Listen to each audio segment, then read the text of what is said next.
시청자 여러분 안녕하십니까? KBS 쟁점토론 강경식입니다. 지난 회부터 제주관광 50년을 성찰해보며 제주다움과 제주섬을 위해서는 어떠한 노력들을 기울여서 이를 지켜나가야 될지 꼼꼼하게 짚어보고 있습니다. 오늘은 관광성장의 과실, 과연 누가 가져가고 있는지 알아보도록 하겠습니다. 오늘 출연하신 분들을 소개해 올리겠습니다. 제주대학교 회계학과 김동욱 교수님 나와 계십니다. 안녕하십니까? 예, 제주특별자치도의 문화관광체육위원회 우리 강민숙 의원님 나와 계십니다. 안녕하십니까? 반갑습니다. 예, 제주참여학령연대 이사이시고 관광학을 전공하신 우리 강성일 박사님 나와 계십니다. 안녕하십니까? 네, 안녕하십니까? 예, 고맙습니다. 이렇게 나와주셔서. 예. 정도의 차이는 있겠지만 지난 50년 그 제주 관광이 양적 성장, 양적 팽창을 이루면서 제주 경제를 뒷받침해 왔다 이렇게 이야기하는데 좀 부정하실 분은 없을 것 같은데요. 오늘 주제가 그러면 과연 그 관광 성장의 과실은 과연 누가 가져갔는가 이것이 되겠습니다. 그래서 이 부분에 대해서 30초씩 짤막하게 말씀 부탁드리겠습니다. 우리 교수님 먼저. 예, 그 1963년도에 제주 자유항 구상을 한 이래 이제 한 50년이 지났습니다. 굉장히 양적으로 많이 성장했고요. 우리가 최근 통계를 보더라도 2011년도에 411만 명이 네. 관광객인데 2018년도 1,431만 명, 3.5배가 증가를 했습니다. 네, 전체 우리가 산업적으로 보면 2010년도에 나와 있는 총생산 또 총소득 이때 보면 총생산이 훨씬 더 많았거든요. 또 근데 2017년도 보면 지역 총생산보다는 지역 총소득이 더 많았습니다. 그러니까 전체 산업적으로 봤을 때는 2013년도 이후에는 지역 내 총생산이 어쩌면 지역 경제 활성화에 분명히 이어졌다. 다만 그 산업 구조 내에서 부익부 빈익빈, 특히 관광산업에서는 제주도의 영세 사업장에서는 좀 그런 과실을 따는 것이 좀 어려웠었고요. 또 대형 투자 자본인 카지노라든지 면세점 이런 외국 자본 또 국내 대형 자본에 의한 과실은 훨씬 더 컸다. 뭐 이렇게 말씀을 드릴 수 있습니다. 우리 강민숙 의원님. 예, 그 관광 성장의 과실을 누가 가져갔냐라는 걸 얘기하기 전에 우리 제주 관광이 어떤 성장을 이루었는지에 대해서 좀 성찰의 시간을 좀 가져봤으면 합니다. 그래서 그 과거에서부터 우리 제주 관광을 돌이켜 보면은요, 관광 산업은 그 강귤 산업과 그 1차 산업과 같이 함께 제주를 뒷받침하는 기반 산업으로 이제 성장을 해왔습니다. 그래서 한국 관광의 1번지라는 그런 브랜드를 갖추는 것에서 가장 큰 성과를 본 거는 확실합니다. 그리고 또 제주 관광 산업이 이제 성장하면서 일자리라든지 이제 또 그 함께 연관된 산업도 이제 커진 거는 당연한 일이었는데 그 관광의 이익들이 그 지역의 그 환원이 되거나 도민의 체감도는 미흡하다 이렇게 볼 수가 체감도는 상당히 미흡하다. 미흡하다 이렇게 볼 수가 있어서요. 그 지금 현재 제주 관광의 현 실태를 제대로 좀 파악을 해서 그 이제 대안을 모색하는데 힘을 합쳐야 할 때라고 그렇게 오늘 생각합니다. 그런 자리가 되기를 바랍니다. 우리 강성일 박사님 어떻게 보십니까? 제주도가 이제 섬으로서 한국 관광의 독보적인 어떤 입지적인 특성으로 해서 성장의 과실을 50년 동안 누려왔고 그 일정 부분 그게 지역 경제 활성화라든지 지역 발전이라든지 이런 부분에 기여한 것들은 객관적인 사실이라고 생각을 합니다. 하지만 이 섬이 갖는 이 물리적인 어떤 다음에 사회문화적인 환경적인 여러 제약 요인들을 고려해 봤을 때 오늘날의 성장의 속도 그리고 그 성장과 관련된 어떤 수익의 과실 이런 것들이 과연 지금 같은 속도로 계속 갔을 때 이게 섬 환경이라는 것에서 적합한 건가와 하는 고민들을 지금 하고 있는 시점이 이 관광 수익 누가 가져갔느냐 뭐 이런 프로그램과 이런 시점에서 우리가 하는 것은 의미가 있다고 생각을 합니다. 고맙습니다. 우리 강민숙 의원님, 관광 조수입 지금 현재 어느 정도 되고 있습니까? 그 제주관광공사에서 집계한 그 제주관광 조수입 추계 결과를 이렇게 살펴보면요, 그 제주관광 조수입은 2015년에 4조 6,905억 원. 내서 2016년에는 5조 4,923억 원, 그리고 2017년에는 5조 5,718억으로 나타나고 있습니다. 그리고 이제 전년 대비 그 중가율을 좀 보면요. 2016년에는 17.1%에서 2017년도에는 1.4%로 그 증가 폭이 많이 이제 줄어들었다고 이렇게 볼 수가 있겠습니다. 어려움을 겪고 있네요. 예. 우리 강성일 박사님. 그러면 관광 수입이라고 할 때, 관광 주수입이라고 할 때 어떤 업종들이 포함됩니까? 우리가 관광 수입이라고 할 때 보통 이제 네. 관광진흥법상에 네. 이제 관광 업종, 네. 관광 산업에 포함하는 업종, 이를테면 네. 호텔업, 숙박업, 네. 뭐 카지노업, 국제회의업, 네. 뭐 다음에 도소 관광객 뭐 편의 시설업, 네. 뭐 유원 시설업 이런 것들을 이제 이렇게 얘기를 하는데 사실 이제 관광이라는 것들이 직접적으로는 그런 이제 직접적인 산업하고는 연관되어 있지만 이게 부가적으로 간접적으로 이제 부가 효과가 큰 거기 때문에 이런 부분들까지 고려를 한다고 했을 때 이 관광 수익을 우리가 추정을 하고 하는 부분들은 상당히 좀 어려운 부분들은 사실 현실적으로 있다라는 생각을 그래서 하고 기관마다 있습니다. 조금씩 차이가 있죠? 네, 그렇죠. 예. 네. 우리 김동욱 교수님, 그 관광 산업이 제주에서 차지하는 비중, 어떤 산업 부분에서 봤을 때 어느 정도 차지하고 있습니까? 예, 먼저 이 관광 산업의 범위가 굉장히 애매모호합니다. 네. 보통 우리가 부가가치 기준으로 이야기할 때도 있고요. 네. 부가가치로는 한 10%를 차지하고 있고 네. 최근에는 농업 그다음에 건설업 다음에 3위로 네, 뒤처진 3위. 경우도 있고요. 그다음에 GRDP로 따지면 네. 25% 정도 수준입니다. 네. 그렇지만 우리가 보통 그 관광업계에서 이야기하고 있는 관광 서비스업이라는 그런 측면에서 봤을 때는 70%를 얘기하죠. 네.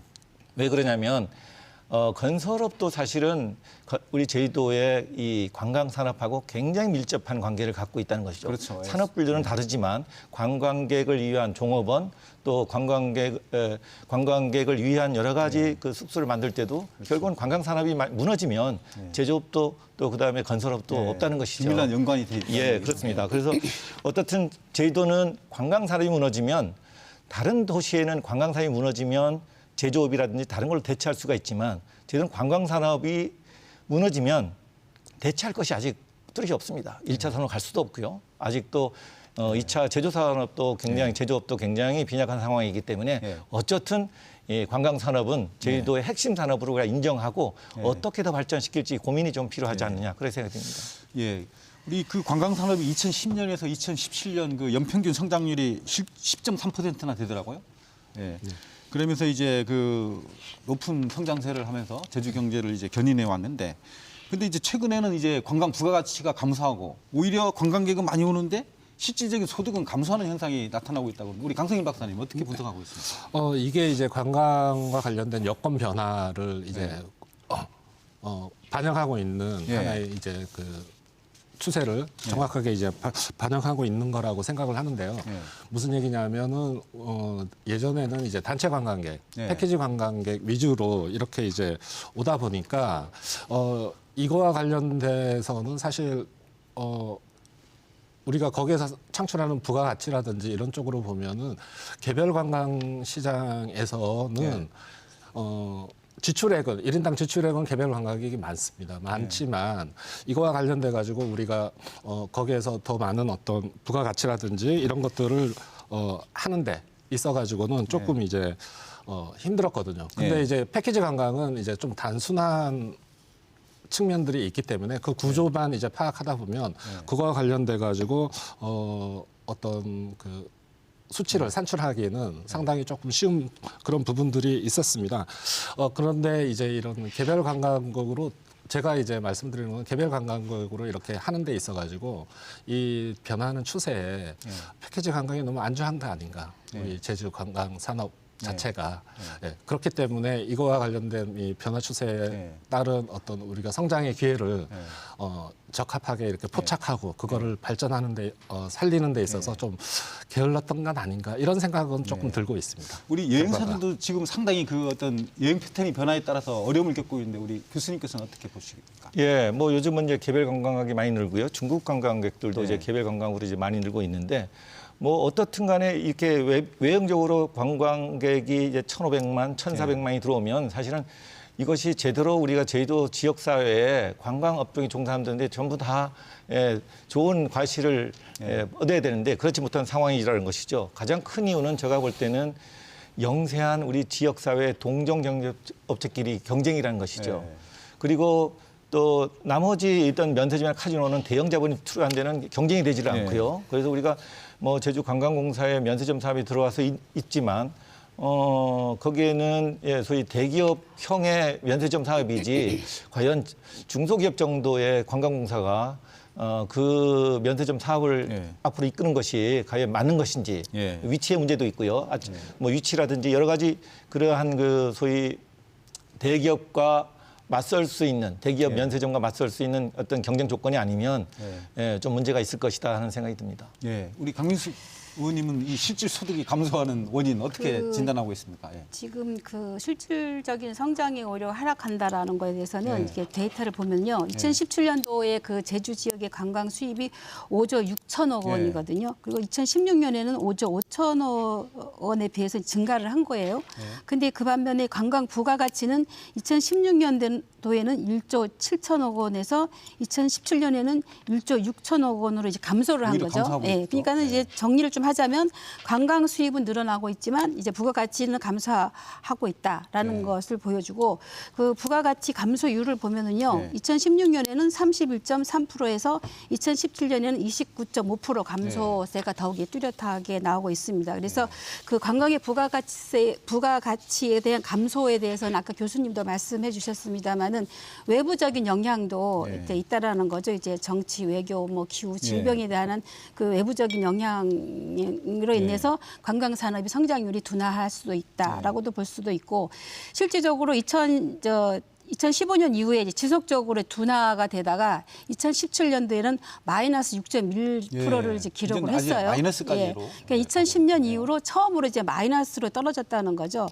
그래서 이제 그 사드 배치 이후에 그 중국인 관광객이 크게 감소하면서 이제 업체 간의 경쟁이 심화된다는 거죠. 그래서 이를 봤을 때는 이 관광의 다변화가 반드시 이루어져야 되지 않느냐라는 내용을 이제 더 추가를 말씀드리고 이제는 싶습니다. 그 실질적인 소득이 감소하다가 이제는 오히려 적자로까지 돌아서고 있다는 그렇죠. 얘기잖아요. 아마도 그 원인 중에 하나가 아마 송객 수수료에 관련된 문제일 겁니다.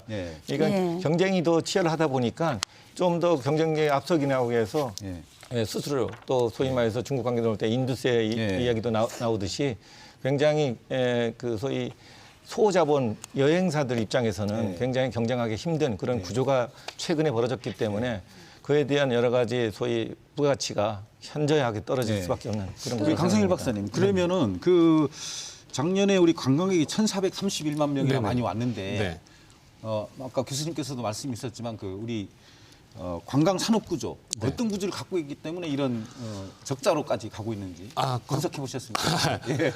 제가 이제 관광 산업과 관련돼서는 사실 이 관광 산업이라는 자체가 그 통계의 어떤 기준에 따라서 표준 산업 분류로 하는지 아니면은 그 기관에 따라서 많이 틀리거든요. 그런 얘기는 이게 되게 복잡하다라는 얘기고 아까 실질적인 통계상으로는 실질적인 부가가치가 이제 감소했다고 하지만 관광이라는 건 이 1차적인 직접 효과만 따졌을 때는 이게 파악이 안 되는 그 부분들이 있는 거라서 그 2차 효과 이를테면 고용 유발 효과라든지 뭐 소규모 면세점 말고 우리가 큰 것만 얘기하잖아요. 그러면 면세점 말고 기업에 있는 조그마한 뭐 게스트하우스라든지 사실 이런 쪽은 안 잡히는 부분들이 더 많은 부분들이 있는 거거든요. 그래서 통계에서 안 잡히는 부분들이 있어서 그래서 이런 부분들까지 고려했을 때 수치상으로는 부가가치가 분명히 감소한 건 맞습니다.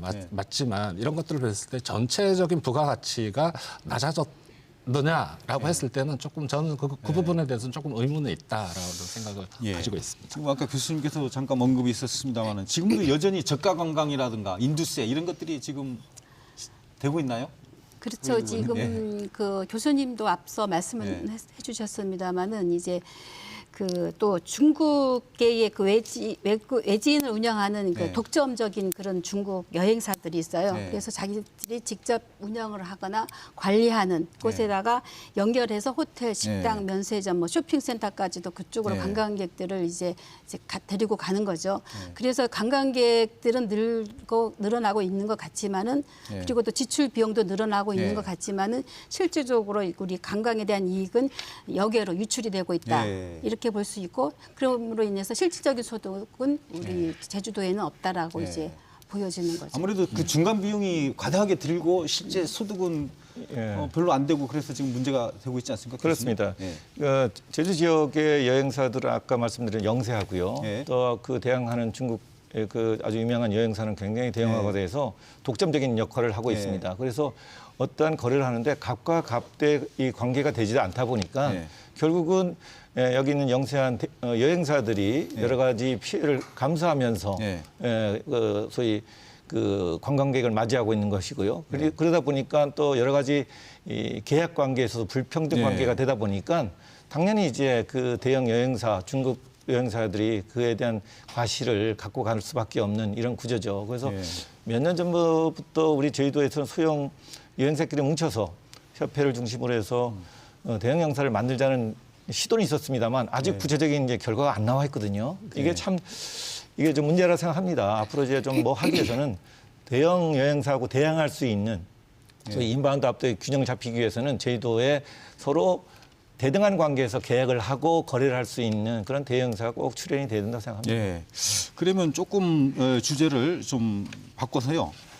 제주 관광 수익이 과연 우리 제주 경제에 그리고 우리 도민들에게 어떤 영향을 주고 있는지 과연 그 과실들은 누구에게 하고 있는지 좀 짚어보도록 하겠습니다. 지금 그 제주 관광을 찾은 그 많은 그 관광객들이 대부분은 이제 중국의 어떤 대형 숙박업소라든가 뭐 카지노 또 아니면 면세점 뭐 이런 데를 많이 이용을 해가지고 실제 낙수 효과가 우리 도민들에게 없고 영세한 우리 또 관광 분야에 종사하는 우리 도민들은 또 돈을 못 벌고 있는 그런 이 상황으로 나타나고 있는데요. 어쨌든 그 면세점에서 우리 중국인들이 카드 사용을 43%는 하는 걸로 이렇게 나타나고 있습니다. 이에 대해서 어떻게 봐야 될까요? 우리 교수님 먼저 한 말씀. 예, 그 제주도의 그 양대 대형 면세점이 최근 통계에 의하면 1조 6천억 이상의 그 매출을 달성을 했고요. 또 최근에 나와 있는 1사분기 때도 예전보다 뭐 몇십 퍼센트, 한 58, 16% 굉장히 빠른 속도로 매출이 증가가 되고 있습니다. 그에 비해서 우리 제주도에서 관광공사 운영하고 있는 경우는 도리어 10%가 낮아갖고 한 48억 정도밖에 굉장히 이제는 더 이제 간격이 많이 차이가 나는 그런 상황이라고 얘기할 수 있죠. 그나마 정부기관의 어떤 보증을 받는 JDC 정도만 어느 정도 선방을 하고 있다고 생각하고 있습니다. 근데 문제는 대형 한 3년 사이에 이 매출액이 거의 2배가 뛰었습니다. 그러니까 사드 배치가 돼서 외국 관광이 줄었음에도 불구하고 또 다른 숙박업들이 굉장히 부진함에도 불구하고 면세점, 카지노가 굉장히 큰 수익을 많이 가져왔다는 것이죠. 그런데 문제는 이러한 대형 투자 자본, 면세점, 카지노에 물론 카지노가 일정 부분 관광진흥 기금을 가져올 수 있는 그런 구조도 있지만 면세점에서는 그 지역으로 환원할 수 없는 그런 한계가 있는 것 같습니다. 그래서 이것이 관광 산업으로 분류가 되지도 않고요. 또 정부의 논리에 하면 다른 형평성 문제도 좀 있는 것 같고요. 또 이중과세 문제도 제기하면서 이게 현실화되지도 않다 보니까 결국은 영세 기업들을 영세 여행사, 영세 관광업들은 어떤 계약 불공평에 의해서 적은 수익을 갖고 오고 또 대형 기업들은 또 그에 대한 경쟁력 때문에 또 여러 가지 그런 것 때문에 훨씬 더 우리 생각하는 것보다 많은데 지역에 환원되지 않는 그런 한계. 그래서 어떤 면세점이나 카지노가 지역사회에 할 수 있는 여러 가지 역할을 좀 앞으로 고민을 해야 되지 않느냐. 뭐 물론 계속 우리가 뭐 제도 개선을 통해서 또 지방분권 계획에 의해서 요구를 하고 있긴 합니다만 아직도 중앙정부의 그 논리에 막혀서 지금 이루어지고 않는 것이 좀 안타깝습니다. 우리 강민수 의원님 저기 JDC와 롯데 신라 그 면세점의 어떤 매출 규모, 매출이익 이런 부분들에 대해서 좀 통계 자료를 갖고 있습니까? 그거에 대한 통계 자료는 지금 현재 갖고 있는 거는 없고요. 제가 지금 그 면세점에 대해서 이번 회기 때 그 도지사께 질문하는 과정에서 관세청에 그 자료를 조금 확보를 했습니다. 그래서 그 내용이 어떤 거냐면 신라와 롯데 중에 그 대기업이 운영하는 시내 면세점 매출액 중에 그 중국인 매출액 비중이 있어요. 중국인 매출액 비중이 2016년도에는 97.6%, 2017년도에는 97.1%, 예. 2018년에는 98.2%. 거의 중국인들이 면세점을 즉 다, 이제 예. 이제 보따리 상을 포함한 중국인들이 매출의 전체를 갖고 간다 예. 해도 과언이 아닐 정도로 이제 예. 그런 데이터가 있었고요. 특히 이제 그 사드 배치 이후로 중국인 관광객이 감소한 상황인데도 불구하고 시내 면세점은 오히려 증가하는. 예. 그래서 이제 순수 관광객보다는 이제 그 보따리 상이라고 불리는 이제 그런 그 대거 상품을 가지고 가는 이제 어떤 제주 관광 시장에서 이제 정상적이지 않는 이런 단면을 좀 보여주는 사례라고 꼽을 수가 있고요. 그 지금 이제 그 또 그 시내 면세점과 공기업이 운영하는 그 지정 면세점으로 이렇게 나누잖아요. 면세점이 돼서 그러면은 이제 대기업에 대한 면세점은 자금력을 앞세웠기 때문에 이제 손객 수수료라든지 할인이라든지 이런 걸 통해서 이제 보따리 상들을 고객 유치를 많이 함에도 불구하고 하지만은 우리 달리 이제 지방공사인 제주관광공사는 이제 뭐 공기업으로서 음성 수수료 같은 것들을 대기업에 줄 수는 없잖아요. 네. 또 그리고 또 그 상대적으로 자금력에 대해서 경쟁력이 떨어집니다. 그리고 또 면세 한도도 역시 정해져 그렇죠. 있기 때문에 어떻든 그 대기업과의 상대에서 경쟁력에서 당연히 떨어진다라는 것을 이제 보여주는 것이고 뭐 JDC 역시도 이제 그 공항 면세점을 통해서 막대한 수익을 가지고 올리고는 있지만은 그 도민들의 체감할 수 있는 그 한원에 대한 그 지역 한원에 대해서 이루어지지 않기 때문에 그 도민에 대한 비판의 소리도 역시 높아져 있고요. 어쨌든 데이터라고는 볼 수는 없겠지만 지금 제주관광공사는 이제 브랜드 유치나 이제 송객 수수료의 한계 때문에 올해만 해도 한 40억 원의 규모의 그 적자를 이제 예상이 되고 있는 상당히 이제 그런 문제가 심각하네요. 예, 제주관광공사는 상태입니다. 적자를 보고 예. 있고. 네. 우리 강승일 박사님, 지금 JDC라든가 신라 롯데 면세점의 수익금을 지역 환원하는 문제, 이 시민단체도 상당히 지금 심각하게 문제 제기를 하고 있죠. 지역 환원이 너무 안 한다. 그렇죠. 어떻게 보십니까? 사실 이게 제도적으로 이게 뒷받침이 되지 않는 네. 이상 기업의 그 선의 뭐 이 정도에 지금 맡길 수 없는 이제 네. 그런 구조거든요. 네. 그런 구조에서 과연 지금 우리가 그 신라나 롯데 면세점이 제주도에서는 독점적인 그런 영향들을 미치고 있지만 그 신라 롯데 면세점의 전체적인 매출에서 제주가 차지하는 비율을 봤을 때 이분들이 이 정도 지역 주민들의 입장에서는 그렇게 많이 가져가는데도 불구하고 왜 지역에 환원을 안 하냐 이런 입장들을 우리가 한번 있을 수도 있지만 기업의 입장에서는 그런 부분들에서 좀 미진할 수 있을 부분이 있는 것 같아요. 인천이라든지 김포라든지 이런 부분에 대한 매출액 비중들이 훨씬 높을 거라고 생각을 하기 때문에 그래서 이 부분과 관련돼서는 우리 강민석 의원도 나와 계셨지만 이런 것들을 좀 제도적으로 뒷받침할 수 있는 이런 절차적인 노력들이 이제 필요할 하다고 이렇게 봅니다. 예, 김도익 교수님, 그 특허 수수료의 50% 그리고 면세점 매출의 1% 이거를 우리가 특별법 개정 때마다 계속 논의해왔는데 지금 어떻게 보십니까? 그 50% 특허 수수료 50%가 이번에 개정이 돼서 적용될 수 있는데 한 23억이 됩니다. 굉장히 적은 돈이죠. 그것도 5년에 한 번씩 되는 돈이라서 큰 별로 의미가 없고요. 물론 상징적인 의미가 있지요. 그 나머지가 우리가 소위 말해서 매출액에 대한 1%를 계속 요구하고 있는데 중앙정부에서 거절하는 걸 보면 제가 볼 때는 면세점 그 중앙에 있는 그 대기업에 있는 면세점의 그 로비 활동이 굉장히 강해서 아마 하지 못하고 있느냐. 대기업들 로비가 아주 심한 모양이죠. 예를 들어서 우리가 지금 이제 두 개 양대 면세점에서 1조 6천억 이상이 되고요. 이제 제가 볼 때는 금년에 2조를 이제 바라보고 있을 텐데 그 정도 되면 1%만 해도 200억 이상의 이제 돈이 이제 우리한테 관광진흥기금으로 올 수가 있거든요.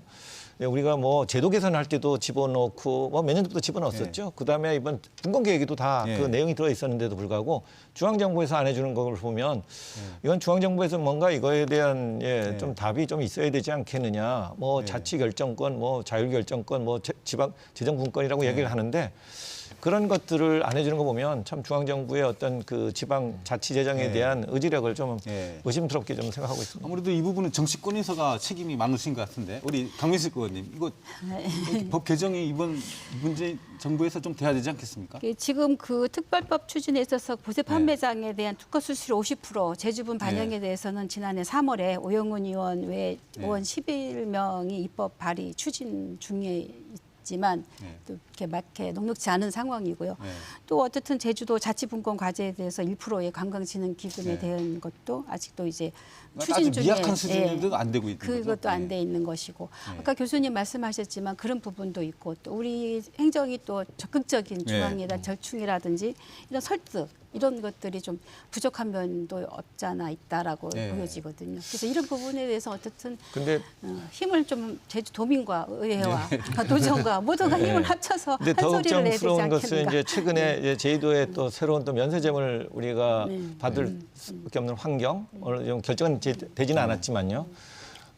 새로운 또 대형 면세점이 제주도에 들어올 수 있는 계획을 이제 아마 중앙정부에서 갖고 있어서 그렇게 되면 지금 지역에 있는 관광공사 운영하는 면세점은 더 힘들어질 것이고요.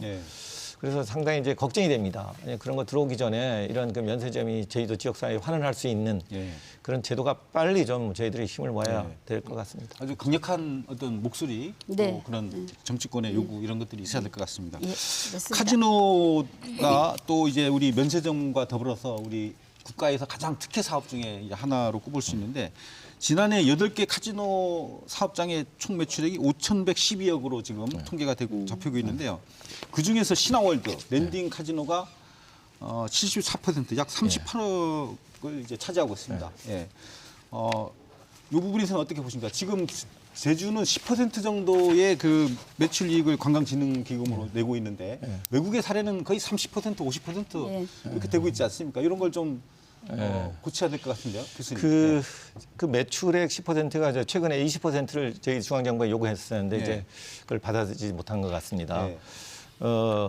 이 랜딩 카지노가 금년에 작년이죠. 작년에 이제 굉장히 이제 한 3천여 원 정도 이제 매출이 발생하면서 전체 제주도의 카지노의 산업을 이끌어가는 그런 현상이고요. 또 대형화 추세가 되면서 그렇게 큰 매출을 올릴 수 있구나 생각하는 것이죠. 이게 문제는 저는 아마 지난 주에도 아마 이 카지노에 문제된 아마 그 토론도 열었다고 생각합니다. 저는 이 카지노 문제를 확실하게 이게 사행사업인지 관광산업인지 확실히 결정을 지었다고 생각합니다. 이것도 만약에 사행사업이면 아예 없애버리고 만약에 관광사업으로 간다고 그러면 좀 대형으로 갈 수 있는 방법을 우리가 찾아야 된다는 것이죠. 근데 문제는 뭐냐면 저는 이 카지노에 나와 있는 이런 매출, 카지노세도 이제 요구를 하고 있는데 두 가지 방법을 생각해야 돼요. 미국 같은 경우에는 카지노가 일자리 창출형 카지노가 있습니다. 세율을 낮게 해서 많은 일자리를 창출해서 지역 경제를 활성화시키는 게 있는가 하면 또 하나는 세율을 굉장히 높게 해서 재정 확충형으로 가는 것도 있거든요. 근데 우리 제주도는 이것도 아니고 저것도 아니에요, 사실은. 가만히 보면 재정 확충형으로 가는 그런 카지노 모델인 것 같습니다.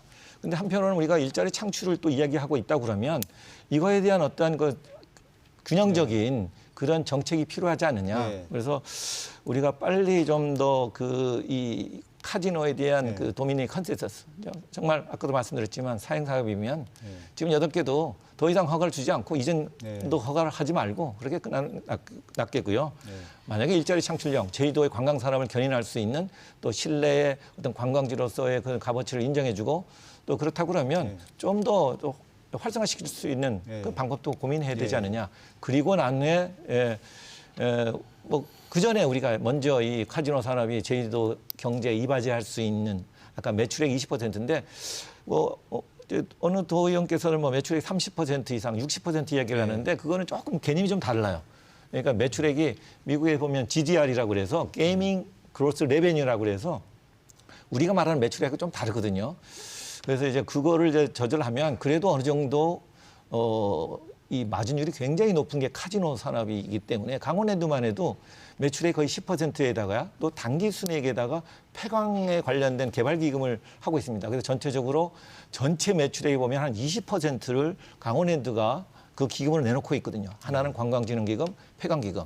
그래서 그거를 이제 저희들도 어떤 매출액의 20% 그래서 요구하고 있는지는 모르겠지만 저는 또 장기적으로는 이런 관광진흥금보다도 카지노 세로 해서 이 관광에 관련된 산업에만 도움이 되는 게 아니라 그건 제주도민이 전체에 공유를 해야 된다고 생각합니다. 네. 복지라든지 뭐 이런 데 쓸 수 있게끔. 네. 예, 그렇습니다. 우리 강성일 박사님, 우리 시민단체에서는 카지노에 대해서 비판이 아주 많죠. 그렇죠. 네. 카지노 같은 경우는 사실 이제 산업적인 측면만 이때까지 부각된 게 사실이고요. 그 카지노가 지역 사회에 미치는 그 사회문화적인 또 환경적인 뭐 이런 사회적 비용과 관련된 것들에 대한 논의는 양적 성장 과정에서 사실 그렇게 주목받지 않았던 그런 부분이죠. 그래서 산업적으로 본다면 카지노 같은 경우는 단기간에 많은 매출을 올릴 수 있고 이와 관련돼 가지고 특히 이제 요새는 그 복합 리조트와 이제 전복을 해서 엔터테인먼트 쪽까지 하면서 하나의 아주 매력적인 관광 산업의 일부분으로서 차지하는 것들은 사실이지만 이제 문제는 뭐냐면 제주라는 이 지역적 특성하고 이 카지노 산업을 일으켜가지고 이걸 관광 매출업으로 해서 이걸 나중에 복지라든지 뭐 재정 확충이라든지 이렇게 환원하는 이런 모델들이 제주라는 지역 특성에 맞느냐와 관련되어가지고 고민이 있다라는 거죠. 아까 김동욱 교수님께서도 뭐 미국이라든지 여러 사례 말씀드렸지만 그런 지역들은 대부분 보면은 삶의 환경이 좀 어렵거나 경제적 성향이 아주 극한적이거나 가지고 있는 자원에 대한 어떤 경쟁 우위가 없거나 사양 산업이거나 이런 쪽이거든요. 아니면은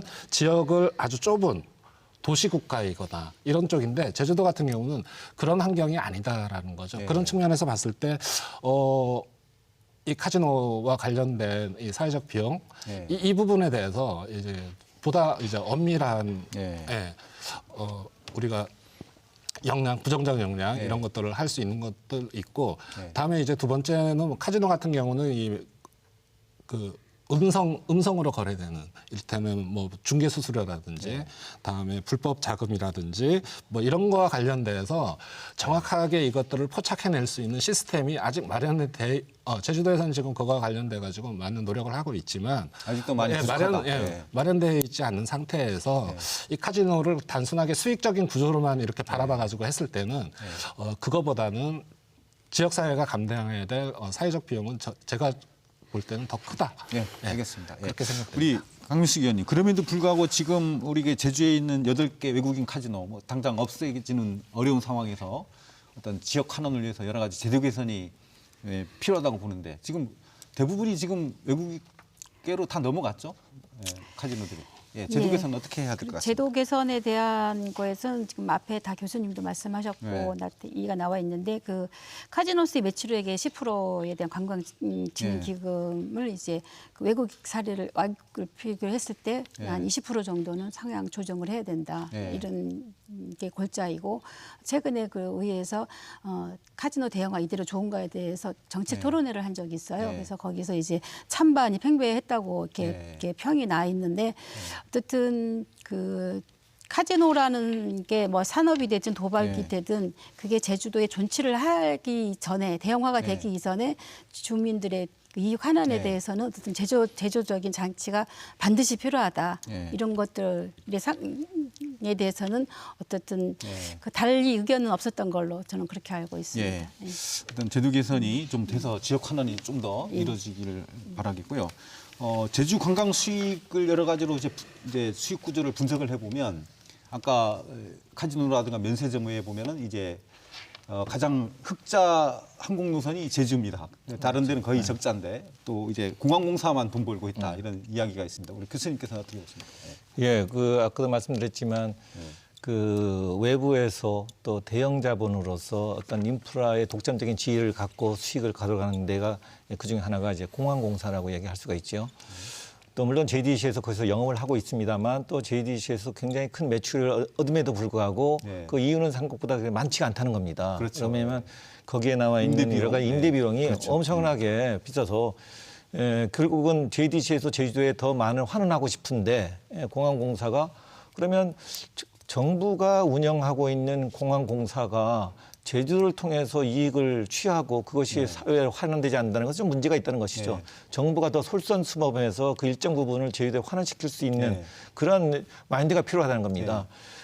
저쪽에 우리가 김포를 제외한 인천 같은 경우에는 인천 공항공사를 따로 만들어서 이렇게 돼 있는데 제주도도 뭐 신공항 이야기도 뭐 나오긴 나옵니다만 어떻든 간에 이 공항공사의 그 과도한 임대료 때문에 또 저희도 환원한 그 금액이 적어질 수밖에 없는 구조, 또 경쟁력이 취약할 수밖에 없는 구조, 이런 것들이 한번 우리가 고민해야 되지 않느냐. 특히 정부가 하고 있기 때문에 그렇습니다. 예, 예. 우리 강승일 박사님. 네네. 그거 외에도 지금 골프텔 같은 경우 네네. 이제 골프 치러 와서 거기서 먹고 자고 또 네. 바로 올라가거든요. 이런 것도 불만이 많고 또 네. 렌트카 같은 경우는 네. 이 대기업들이 이제 진출하면서 과당 경쟁이 되고 또 여러 가지 교통 유발이라든가 교통사고라든가 이렇게 많이 지금 문제점을 제시하고 있는데 그런 부분에서는 어떻게 평가하고 있습니까? 사실 뭐 골프텔과 관련돼 가지고 얘기를 들으면 저희들이 이제 그 2000년 초반 그리고 이제 골프장들이와 관련돼서 이제 골프장의 어떤 수익 다각화의 입장에서 많이 허가를 해줬고 이것 때문에 사실 이 골프텔 자체가 골프장의 어떤 수익을 기여하는 그런 측면도 있었지만 사실 이게 이제 기존에 있는 숙박 시장, 호텔업이라든지 이런 데와 관련돼 가지고 조금 교란한 그런 측면들도 사실 많이 있거든요. 그래서 이런 부분과 관련돼서는 우리가 좀 고민을 해봐야 될 것 같고 렌트카 같은 경우는 사실 뭐 과당 경쟁이잖아요. 그래서 이거와 관련돼 가지고 사회적 비용들도 우리가 그렇죠. 조금 더 총량제 있고 총량제와 관련된 검토를 하겠습니다. 논의도 있고 이렇게 했는데 이 부분에서도 점점 이제 렌트카 사업과 관련돼서 점점 이제 대자본들이 이렇게 들어옴으로 인해 가지고 우리가 관광에서 대자본들이 들어왔을 때 이제 관광 누출의 현상들을 우리가 많이 고민을 해보고 있는데 그런 부분에 대해서 이제 제주에서 과연 이게 렌트카들이 들어왔을 때, 대자본이 들어왔을 때 제주도에서 이 효용들이 얼마만큼 있는지와 관련된 좀 더 명확한 좀 따져볼 부분들이 아직은 많이 있는 부분이다라고 이렇게 생각을 합니다. 그러면 이제 그 시간도 그렇게 많이 남지 않고 해서 우리 관광 개발로 인한 수익이 우리 도내 지역 경제와 우리 도민들에게 직접적으로 돌아가기 위해서 어떻게 해야 될지 좀 이야기를 더 나눠보도록 하겠습니다.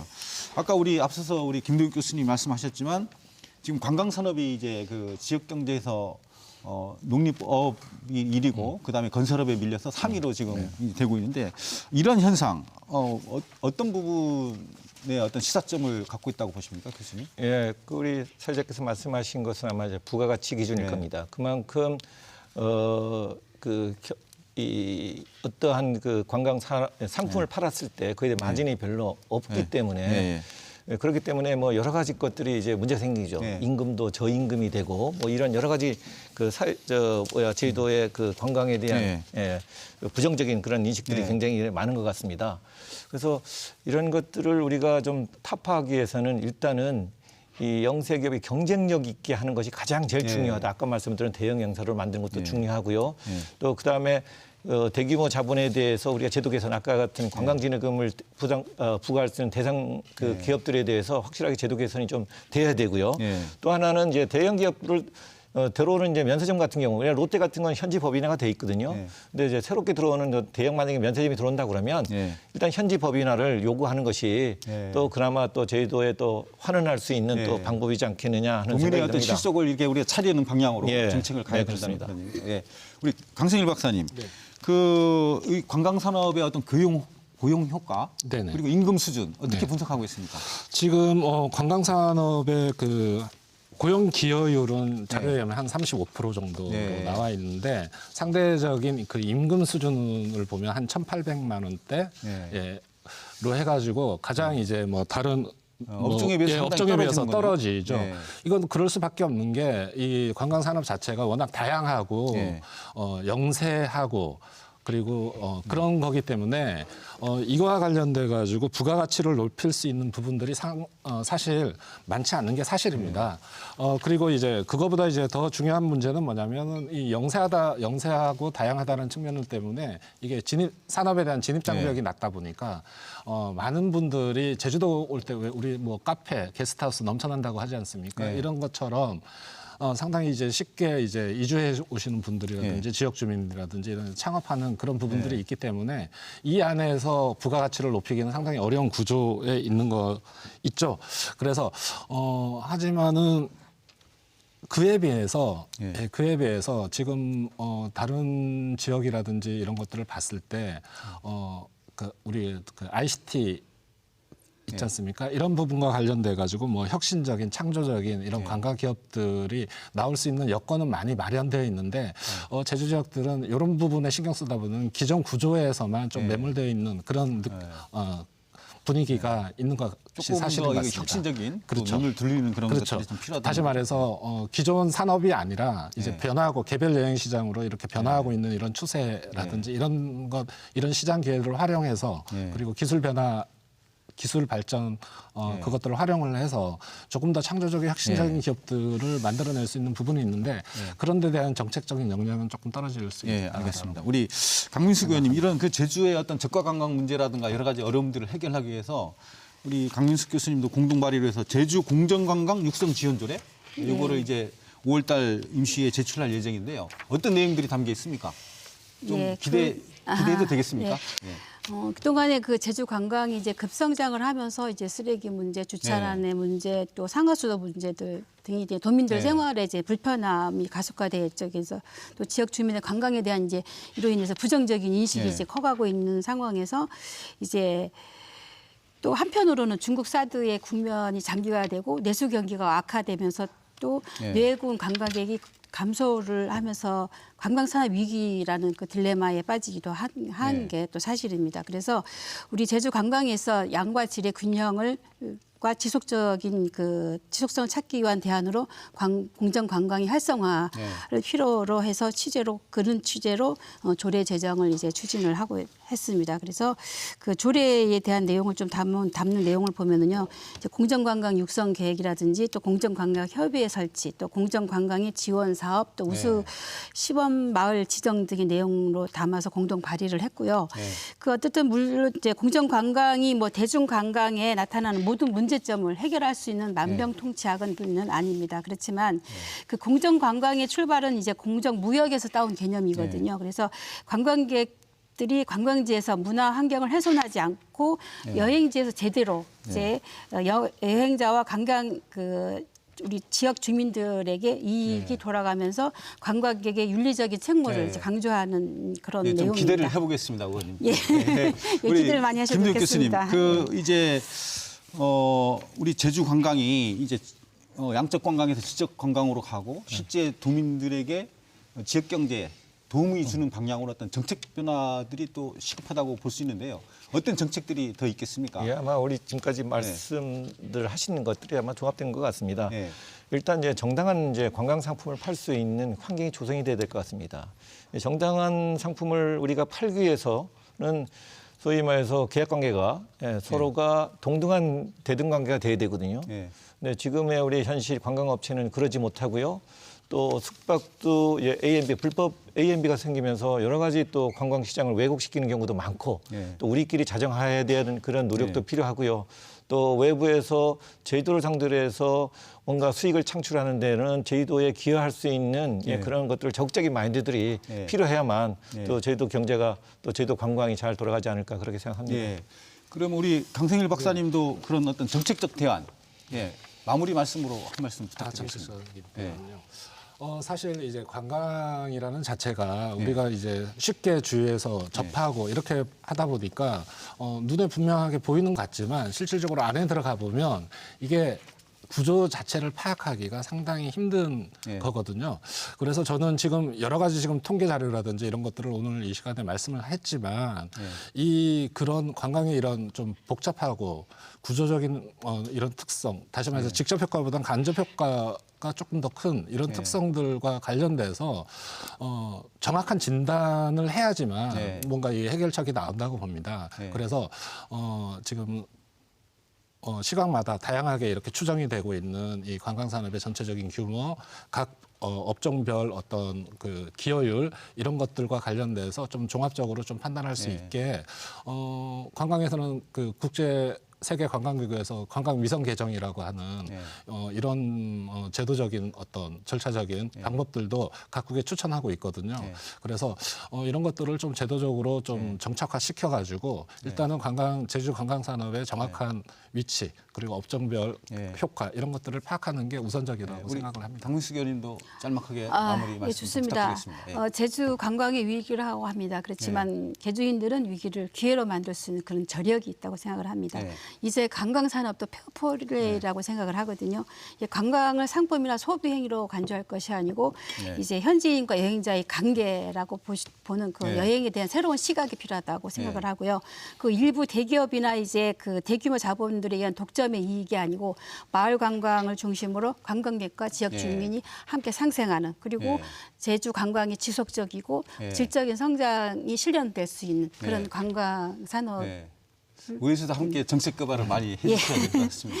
예, 적극 노력을 하겠습니다. 네, 우리 김두 교수님 이제 마지막으로 마무리 말씀하시면서 우리 관광 진흥을 위해서 많은 마케팅 비용도 쓰고 있지 않습니까? 예, 예. 이런 부분들 앞으로 어떤 변화가 필요할 것 같습니까? 기본적으로 우리가 관광에 여러 가지 노력을 하는 기관들이 많습니다. 제주관광공사, 관광협회 등등 네. 업체 또 그 협회들도 있고요. 네. 문제는 이걸 총괄 하는 데가 저 집행부 관광국이라고 얘기할 수 있죠. 근데 제가 느끼는 건 관광국은 굉장히 좀 이 소위 관제적입니다. 제가 볼 때는 좀 네. 자율적이지 못한 면이 너무 많아서 이 산하기관들한테 좀 더 자율성을 좀 부여해서 네. 뭔가 관광 정책을 좀 집행했으면 좋지 않겠느냐는 생각이 드는 것이죠. 또 우리가 도에서 여러 가지 관광 마케팅 비용을 사용하고 있는데 네. 뭐 관광협회 같은 경우에는 국내 마케팅에 대한 비용을 사용하고 있고요. 공사 같은 경우에는 해외 마케팅에 대한 예산이 배정되고 있습니다. 사실은 관광국에서 인위적으로 그렇게 배정을 하는 거거든요. 근데 그 역할이 그렇게 우 자르듯이 그렇게 되는 것이 아니고 조금 더 좀 그 유용성 있게 네. 뭔가 사업을 할 수 있게끔 네. 또 창의적 할 수 있게끔 좀 더 이렇게 기업적인 마인드에서 관광국 또 집행부에서 좀 네. 서포트를 해줘야 우리가 낸 여러 가지 세금으로 만든 여러 관광 마케팅 비용들이 또 제주도 관광에 좀 큰 역할을 하지 않을까 그렇게 생각합니다. 그런 어떤 체질 개선 이런 것들이 굉장히 필요하겠네요. 네, 그렇습니다. 네, 오늘 바쁘신데 나와주셔가지고 좋은 말씀 감사합니다. 감사합니다. 예, 이런 말이 있습니다. 제주는 곰이 부리고 돈은 왕서방이 건다 이런 속담이 있습니다. 제주 관광 이제 양적 관광에서 질적 관광으로 변화가 필요하고 제주 관광을 통해서 그 수익이 제주 경제와 도민들에게 돌아갈 수 있는 그런 정책 변화가 시급해 보입니다. 오늘 시청해 주신 여러분 고맙습니다. 안녕히 계십시오.